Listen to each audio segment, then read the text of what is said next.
strategy, the methodology, and the system of lesson planning, how we are going to do it. और ये जो national education policy है ये next year से लागू हो रही है. Be very very clear about it.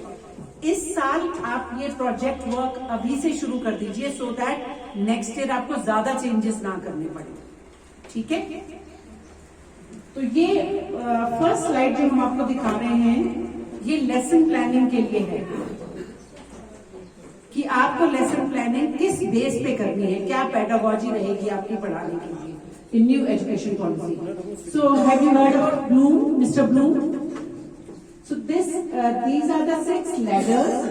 It starts from here. They call it pyramid also. 1, 2, 3, 4, 5, 6. Right? So this is the Bloom's taxonomy, the revised one, which was revised in 1985 by Bloom's student Mr. Anderson. So original one which Mr. Bloom gave, it was noun based. Remember, understand. Right? It was like that. Apply. But here you must be seeing it is written remembering, understanding. The word ing has been added. So ing जब add होता है, any English teacher, what happens? It becomes verb. To do. Right? So now, action-oriented approach, the hands-on approach. So whatever you are going to teach will have hands-on approach. I see, I hear, and I do it with my own hands, the kinesthetic approach. तभी बच्चा 100% समझेगा. ठीक है. So now, the first step is remembering. You know how we teach now also we try to test the previous knowledge of the child. जब आप lesson planning करते हैं तो उसमें लिखते हैं ना previous, testing the previous knowledge. आप डिस्कस करते हैं, the teacher teachers, you discuss whatever children know, you try to take it out so that you know we can discuss and give some suggestions. So everything is done on Monday, right? So the remembering part, whatever discussion, lecture, whatever the children know about that particular topic, everything will be done at the first stage, that is remembering stage. And you can relate it to Monday also. Testing your previous knowledge also. आप हमेशा जब भी नया chapter शुरू करना होता है तो बच्चों को पहले बोलते हैं कि बच्चे you go to this website and go through this, या हम जनरली बोलते हैं कि अपनी किताब में ये 3 पेजेस पढ़ के आना, बोलते हैं कि नहीं, और underline the difficult words and difficult points. ये तो आई थिंक हर टीचर करना चाहिए. अगर नहीं कर रहे हैं तो प्लीज डू इट. तो अब बुक्स के अलावा आपको इतनी वेबसाइट्स बता दी हैं, किसी भी वेबसाइट का प्रेफरेंस बच्चों को दे कि ये चैप्टर इस वेबसाइट पे, खान अकेडमी पे बहुत अच्छा है, तो आप खान अकेडमी का लेक्चर बच्चों को बोलिए कि ये सुनिए आप. सो मंडे को जब बच्चा आएगा तो कुछ तो सीखेगा ना, 10%, 20%, और कुछ जब आप डिस्कस कर रहे हैं बच्चों के साथ तब 20% सीखेगा. राइट? फिर आपके पास पूरा वीक है उसको डेवलप करने के लिए उस लेसन को. So first is recalling relevant knowledge from long-term memory, whatever. और जो भी उसने लेक्चर में सुना है वो भी उसको याद होगा आज. ठीक है. So second stage is understanding. Understanding the basic concepts. पहले दिन आपने सब इकट्ठा कर लिया, जो भी आपने सीखा, जो भी आपने पढ़ा या टीचर ने आपको बताया, सब इकट्ठा होके जितना भी आपको समझ आया, चाहे 20% आया पर कुछ समझ आया. ठीक है. After that you go, the concepts have to be very very clear. If the concept is not clear, then we cannot move forward. So the second step is we need to understand, we need to make sense of what we have learned at this stage. जो भी हमने समझा सीखा remembering stage पे, उसको हमें sense होनी चाहिए. ये नहीं कि जो भी चीज हम कर रहे हैं उसकी सेंस तो बन नहीं रही, बट वी आर लर्निंग. अगर आपको वो समझ नहीं आएगा तो आपको सेंस समझ नहीं आएगी. Right? So you need to understand the basic concept. So the teacher's concepts have to be very clear before she gives those concepts to the children. After understanding, you move to the next ladder, that is applying. Use the knowledge gained in new ways, innovative ways. अब इसमें आप example, जैसे हम money का example मैंने छोटा सा लिया था आपके सामने, क्लास में बच्चे को मनी पढ़ा रहे हैं, उसको 10 रुपए का नोट दिखाया, 20 का, 100 का, 50 का, और उसके बाद हमने उसको, बिकॉज छोटा बच्चा है, we can not send him to the market, so हम क्या कर सकते हैं क्लास में, क्लास को ही रीअरेंज करके मार्केट बनाइए। एक बच्चे के पास सारी क्लास के रबर्स इकट्ठे हो गए, एक ने पेंसिल्स इकट्ठे कर ली, एक ने नोटबुक्स कर ली, और उसको 10 रुपए का नोट दें और बोले कि नोट कर दें, ब्लैक बोर्ड पे लगा दें कि पेंसिल की कॉस्ट इतनी है, इसकी इतनी है, इसकी इतनी है, ठीक है, और उसको बोलो कि जाके 2 पेंसिल खरीद के आए, एक रबर खरीदे, एक शार्पनर खरीदे, जो भी है वो बच्चा खरीदेगा, कॉस्ट उसको पता है, ब्लैक बोर्ड पे लिखी हुई है कि this is the cost of the thing, वो पैसे उसको देगा, वापस लेगा, तो बच्चे को सेलिंग करना भी आ गया और खरीदना भी आ गया, प्लस उसको हिसाब किताब रखना भी आ गया कि मैंने 10 रुपए का नोट दिया था, उसमें 2 रुपए का रबर खरीदा, 2 रुपए की पेंसिल खरीदी, 3 रुपए का कुछ और खरीदा, तो मैंने इतने रुपए स्पेंड किए और ये बैलेंस है। सो अगर आप क्लास में ये एक्सरसाइज करवाएंगे, इसके लिए कोई आपका पैसा नहीं लग रहा, कुछ नहीं लग रहा, सिर्फ थोड़ा सा क्लास रीअरेंज मार्केट टाइप दिखानी पड़ेगी, दैट्स ऑल। उसमें टेबल साइड में लगवा दीजिए, चारों तरफ, कुछ नहीं करने की जरूरत, और वही बच्चे ही बेचेंगे, बच्चे ही खरीदेंगे, और फिर वो टीचर राउंड पे रहेगा, देखता रहेगा कि किसने क्या किया, और उनका चेक करेगा कि हिसाब किताब उनका ठीक है। So if you do activities, this is one of the activities. Maths teacher अपना मेजरमेंट का चैप्टर आ गया, आप मेजर करवाइए क्लासरूम, क्या प्रॉब्लम, विंडोज मेजर करवा लीजिए, डोर मेजर करवा लीजिए, आपने मैथ्स में कुछ रेक्टेंगल दिखाना, रेक्टेंगल रूम दिखा दीजिए, स्क्वायर दिखाना है, instead of just speaking, show the children, दिखाएंगे और बच्चों से मेजर करवाएंगे, उनको मेजरमेंट का कॉन्सेप्ट ज्यादा अच्छे से समझ आएगा। Am I clear till here? और टू बी वेरी फ्रैंक, अगर आपके 20 चैप्टर्स हैं एक किसी भी सब्जेक्ट में, उसमें से 10 में तो जरूर एक्टिविटी कीजिए आप। मैं अंडरस्टैंड कि टीचर्स आपको क्या बोलेंगे आगे से, मैं उसका सॉल्यूशन आपको पहले से दे रही हूँ कि टीचर में से कि सर आपने तो इतना काम बढ़ा दिया हमारा, नो, आप उनको बोलिए कि अगर 20 चैप्टर्स हैं, मेरे को 10 चैप्टर्स में ऐसी एक्टिविटीज लिख के दीजिए, आप जो आप करेंगे, एंड सी टू इट कि दे डू इट। वो प्रिंसिपल जब राउंड पे जाएगा अपने आप समझ आ जाएगा और दिखाई दे जाएगा टीचर्स आर डूइंग वन, ठीक है। तो ये मत फोर्स कीजिएगा कि 20 के 20 में करो, बट एटलीस्ट 10 में दे मस्ट बी। और इनोवेटिव, दूसरे स्कूल के टीचर से बात करें, जैसे आपका क्लस्टर बना हुआ है, उसमें बात करें कि उसके स्कूल में कैसे पढ़ा रहे मेजरमेंट, या मनी कैसे पढ़ाई जा रही है, you tell them, share your ideas, share your activities. So हर कॉन्सेप्ट के लिए कोई ना कोई एक्टिविटी करके दिखाइए बच्चों को। And when the children are going to do this activity with their own hands, they will understand the concepts better. Is that okay? Yeah. So this is known as action research. Education में research का meaning different है। जब हम PhD के लिए research करते हैं, हम बहुत लाइब्रेरी में बुक्स होती हैं, मैगजीन्स होती हैं, कोई किसी से इंटरव्यू पे प्राइमरी इंटरव्यूज करते हैं, किसी से बाहर से मटेरियल लेके आते हैं, मार्केट में कोई होता है अवेलेबल। बट ये जो डे टू डे की टीचिंग है, इसमें एक्शन रिसर्च की जरूरत है। एक्शन कीजिए, एक्टिव मोड में रहिए हमेशा, ठीक है। सो if he is able to apply whatever knowledge he has gained till now in the market, at home, in the community, that means he has understood the concept, right? So now you will be very surprised that these first three ladders, remembering, understanding, applying, comes in lower order thinking skills. दो तरह की skills है ना, एक lower order thinking, एक higher thinking है। HOTS, जिसको HOTS बोलते हैं, और LOTS. I hope everybody understands. जो मैं बोल रही हूँ सबको पता है ना?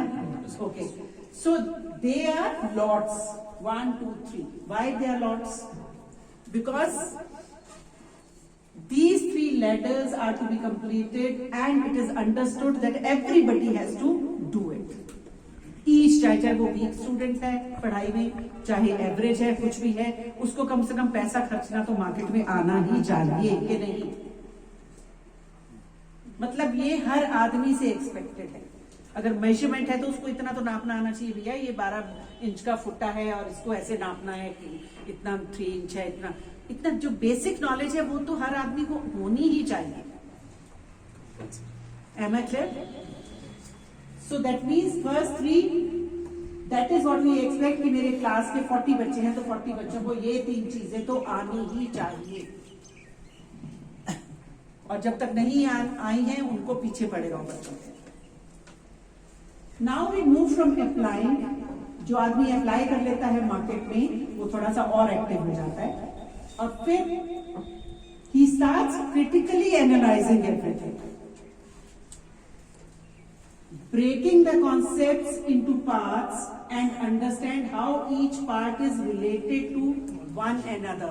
He is now ready for integration. After applying, he is ready for integration. He can integrate 2 subjects. He can integrate more than 2 subjects. Interdisciplinary, from science to arts, from science to non-medical, all those things. एक बच्चा जो chemistry पढ़ता है वो political science भी पढ़ेगा. Today's politics is tomorrow's history. All of you know that. So generally क्या होता है, जो इंजीनियर्स बन जाते हैं या डॉक्टर्स बन जाते हैं उनको ज्यादा पता नहीं होता कि दुनिया में क्या हो रहा है, उनको सिर्फ अपनी उससे मतलब होता है. So that is not holistic development.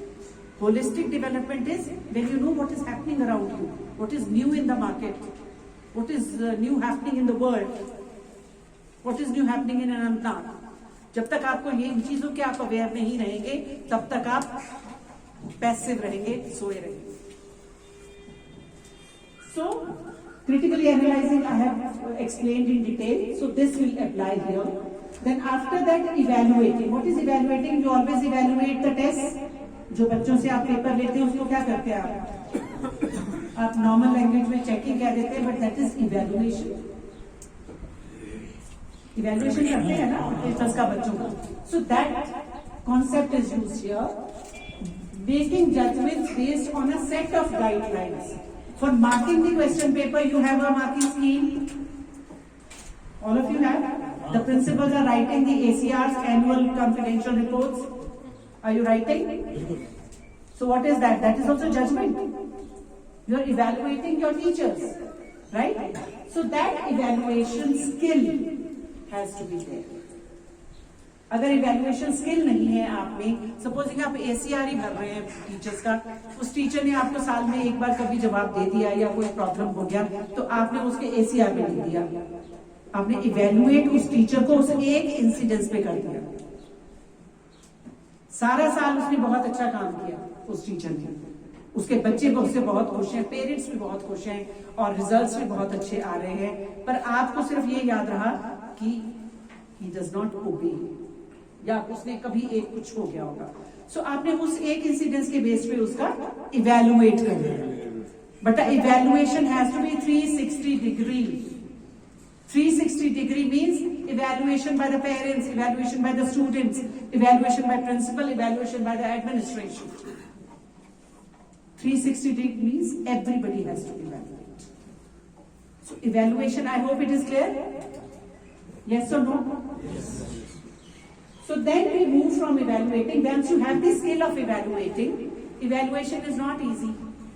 कोई ये कह दे कि मैं प्रिंसिपल बन गया हूँ तो मैं किसी का भी ACR कुछ भी लिख दूं. That is not evaluation. When you are sticking to some set rules and guidelines, on the basis of that, if you evaluate, that is correct evaluation. So then we get creating after that, putting information together in an innovative way. Everybody has brain, everybody learns, everybody writes the answer. But why one child gets 2 out of 2, the other child gets 1 out of 2? Why?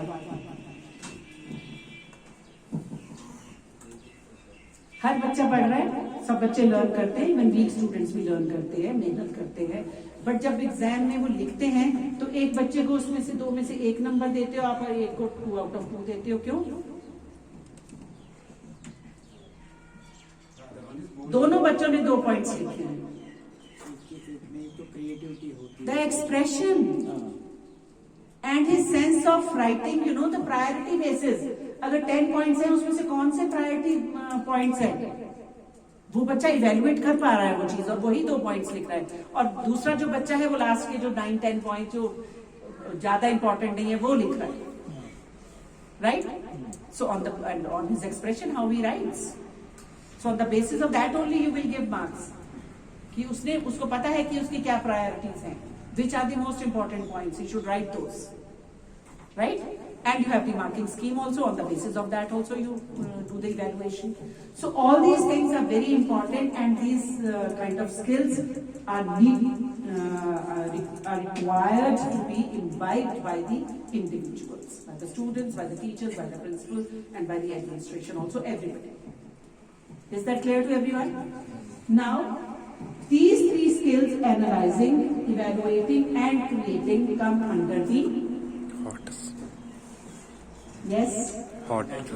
higher order thinking skills, HOTs. HOTs, right? Because if you can think, you can critically analyze a particular situation, you can identify the issue, you can find the solutions, and you have the capability and evaluation skill to find the best solution out of 3-4 whatever is available. कई लोग होते हैं ऐसा solution ले लेते हैं जो कि बाद में जाके उनको पछताना पड़ता है. So that is also not correct evaluation, right? So these children have higher order thinking skills. That means they are God gifted, or maybe they have something extra in them, and they need extra from the teachers also. ये नहीं कि उनके पास extra है तो वो खुद ही करते रहेंगे. We also have to guide them as teachers. So I hope it is clear. So this table can be used for your lesson planning. Monday, Tuesday, Wednesday, Thursday, Friday, Saturday. और अगर आपका 5 days week है तो 2 चीजें आप evaluation and analysing एक दिन में क्लब कर सकते हैं. Right? Am I clear?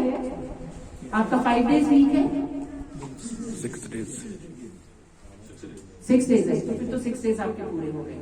Otherwise, you can club analyzing and evaluating 1 day, because same type of skill is required for both these. Is that clear to everybody?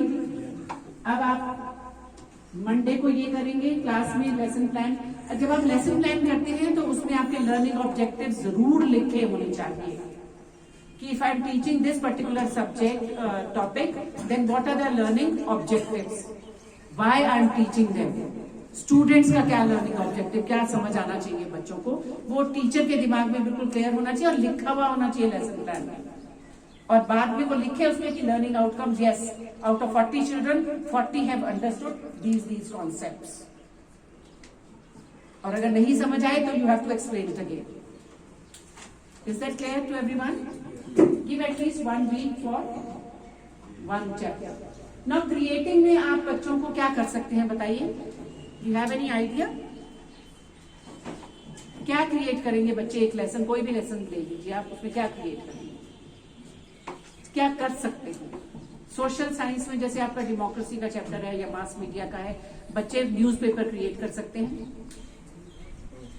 आप बच्चों को बोलिए कि पूरे हफ्ते की न्यूज कलेक्ट कीजिए. फ्रंट पेज पे द मोस्ट इंपॉर्टेंट न्यूज होता है, फिर उसके बाद आपका एडिटोरियल पेज है, स्पीकिंग ट्री है, then your climate, that thing is also there, then sports page is there, then financial page is there. So बच्चों को पता होना चाहिए कौन से पेज पे क्या है. Let them collect and let them group wise collect and create one page, and that will be your class newspaper. आप ये एक्टिविटी कर सकते हैं. Then you can create a symposium. बच्चे आपके यहाँ बोलेंगे whatever they have found or their innovations, whatever they have done. Then children can create a PPT. मतलब आपके बच्चे जो आपने पढ़ाया वो पीपीटी बच्चे क्रिएट करेंगे और वो प्रेजेंटेशन देंगे ऑन सैटरडे. पूरा हफ्ता आपने उनको दिया है कि ये काम करना है. एक मैंने कल उनको माइंड मैपिंग भी बताया था. Mind mapping is, have you heard about mind mapping? Mind mapping is a picture which has photogenic memory. Our brain has photogenic memory. If we look at a picture, हमें एकदम से समझ आती है कि नहीं? एक पूरा पेज आपका लिखा कुछ होगा, जब तक आप उसको प्रॉपरली नहीं पढ़ोगे, 2 बार नहीं पढ़ोगे, आपको नहीं समझ आएगा. बट एक पिक्चर से आपको इमीडिएट होगा कि you will be able to understand and remember also. क्योंकि जब भी आप एग्जाम में वो लिखना चाहेंगे या आप डिस्कशन करेंगे, वो पिक्चर आपके सामने आती है। That is known as mind mapping. और उसको कैसे करते हैं? आपको फ्लो चार्ट्स पता है? फ्लो चार्ट्स होता है जैसे आपका which flows from top to down. Like आपने जुडिशरी पे बात करनी है, जुडिशरी एट द टॉप, फिर उसके नीचे सुप्रीम कोर्ट, उसके नीचे आप हाई कोर्ट लिखेंगे, उसके नीचे आप डिस्ट्रिक्ट कोर्ट्स, आपका session court and civil court, वो सारा लिखेंगे। उसके नीचे पंचायत आएगा। पंचायत भी आपका जुडिशरी का सिस्टम है, न्याय panchayat and all. Yes, so ये क्या है? This is a flow chart, right? So अब हम बात करें माइंड मैपिंग की। सो माइंड मैपिंग में सेंटर में आपका मेन टॉपिक होता है, जो भी टॉपिक आपने लिया वो टॉपिक है, और उसमें फिर आप उसकी ब्रांचेस बना देते हैं, और उन ब्रांचेस में आप अलग अलग से जो कुछ भी उस टॉपिक से रिलेटेड है उस ब्रांच में आप डाल देते हैं की पॉइंट्स। जैसे सपोजिंग आपका हेल्थ है, ये भी एक प्रोजेक्ट है। जैसे 3-4 चैप्टर्स में आप ये प्रोजेक्ट दे सकते हैं। सेंटर में आपका सपोजिंग हेल्थ टॉपिक आपने लिया, यहाँ पे हेल्थ लिखा, उसके बाद हेल्थ में आपने ब्रांचेस बना दी, उसकी बबल बनाया यहाँ पे उसकी ब्रांचेस, और ब्रांचेस के ऊपर उनके की कॉन्सेप्ट्स लिख दिए। जैसे आपको अगर हेल्थ पे है तो आपको पता होना चाहिए कौन सी एक्सरसाइजेस किस डिजीज के लिए चाहिए, फिर आपके कौन कौन से हॉस्पिटल्स हैं, फिर आपके सुपर स्पेशलिटी हॉस्पिटल कौन कौन से और डॉक्टर्स कौन कौन से हैं, फिर आपने न्यूट्रिशन में क्या क्या लिया, बच्चों ने क्या क्या डाइट खाई, वो आपका हो गया। एक ब्रांच आपकी हो गई कोई एक्सरसाइजेस और योगा, जो भी आप एक्सरसाइजेस कर सकते हैं उसकी हो गई। स्पिरिचुअलिटी की एक, मेडिटेशन की एक हो गई। So all these things you are writing, और कहाँ पे क्या है वो सब आ गया। तो जब आपको कोई क्वेश्चन आया, कहीं पे आपने डिस्कशन करना है, तो आप सामने वो रखिए बस, और आपको इमीडिएटली याद आ जाएगा, अच्छा इसमें हमारे पास सुपर स्पेशलिटी में ये हॉस्पिटल्स है, वहां पे ये डॉक्टर्स हैं, तो वो आपने सब इसमें शॉर्ट फॉर्म में लिख दिया। और ये आप किसी में केमिस्ट्री, जैसे आप वाटर का ले लीजिए, वाटर सेंटर में लिखिए how the water evaporates and how it comes back as आपका पूरा जो साइकिल है वाटर साइकिल, वो आप एक में डाल दीजिए। सेकंड में रिवर्स हैं, फिर ओशंस हैं, फिर आपका वो drinking water from where does it come, उसमें आपका वेल्स का आ जाएगा, फिर आपका जो वाटर ट्रीटमेंट प्लांट्स होते हैं उनका आ जाएगा सब, और उसकी वाटर की कॉम्पोजिशन आ जाएगी। केमिस्ट्री में आपकी वो जो होती हैं H2, वो सारा आ जाएगा एक में। तो आपको वो पूरा वाटर का सब आपके सामने है। So this is how mind mapping is being created for each chapter. तो ये जो क्रिएटिंग वाला दिन है, इस दिन आप बच्चों को बोलिए माइंड मैपिंग बना के दिखाइए। आपको नहीं करना है, खुद बच्चों से करवाना है, so that their concept is clear. Am I clear here? So this is mind mapping is given by MHRD and CBSE for every chapter. Even आपके जो sample papers आते हैं, you must be using for 10th and 12th. Sample paper use करते हैं, जो important questions वगैरह पुराने सालों के papers होते हैं। कई publishers उसमें डाल रहे हैं mind maps. Ready-made, so you should have a look at it. Everybody should know. अच्छा, आप उसके बाद आपको आगे ना फिर क्विज भी क्रिएट कर सकते हैं बच्चे। बच्चों से करवाइए ज्यादा। Now then you have to set the question paper. How you are going to set? अभी तक आप ज्यादा why, how, when, what इसी पे बनाते हैं क्वेश्चंस, इन्हीं वर्ड्स पे, बट दैट इज रॉन्ग। आपको ब्लूम टैक्सोनॉमी में ही क्वेश्चंस बनेंगे आपके। You can have a look at this slide. आप इस पे जाइए। पहले रिमेम्बरिंग, अगर बच्चे का टेस्ट करना है, आपको टेस्टिंग करनी है ना, उसके यही बेस है, रिमेम्बरिंग, अंडरस्टैंडिंग, अप्लाइंग। किस बच्चे को रिमेम्बर हो गया, याद हो गया और उसमें समझ आ गया, अंडरस्टैंडिंग होगी, देन अप्लाई कर पाया वो एक्चुअली लाइफ में, देन क्रिटिकली एनालाइज कर पाया, इवेलुएट कर पाया, क्रिएटिंग। सो उसमें ये वर्ड्स हैं। अगर रिमेम्बर चेक करना है, then define, name, identify, list, state. Understanding, classify, describe, explain, summarise, distinguish. आपको इन वर्ड से अपने क्वेश्चन शुरू करने हैं। आपके पास देखिए कितने वर्ड्स हैं, ये हाउ, व्हेन और उससे तो बहुत ज्यादा है।